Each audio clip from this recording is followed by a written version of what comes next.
গো, শুনছ? আমি মারা গেছি, 20 বছর হয়ে গেছে। তুমি আর কত জীবন একা একা কাটাবা? তুমি আমার কথা না ভাববে এখন একটা বিয়ে করে এলো। সকিনা, কই তুমি সকিনা? বাবা আজাদ, জি ড্যাডি, আমাকে কি ডাকছেন? বাবা কুজাত, কই তোমরা?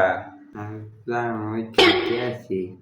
তোমাকে তো এখন বাড়িঘর দেখার জন্য একটা লোকের প্রয়োজন। জি আজাদ। হয় আব্বা, ঠিক বলছেন। তোমার মায় মোর স্বপ্নে আইছে।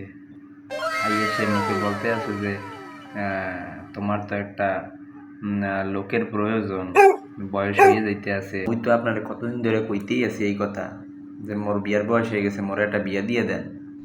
কি কও দাদা? বল দা, তোর তো খাওয়া আর ঘুম ছাড়া কোনো কামই নাই, সারাদিন খালি খাই খাই।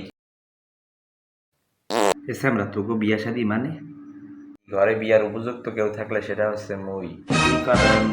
কাজী খবর দে, একটা পাত্রীপক্ষ দেখতে কর, তোর নতুন আম্মা ঘরে আবে। আব্বার যা কি খাওয়া মাথা মজা কি ঠিক আছে?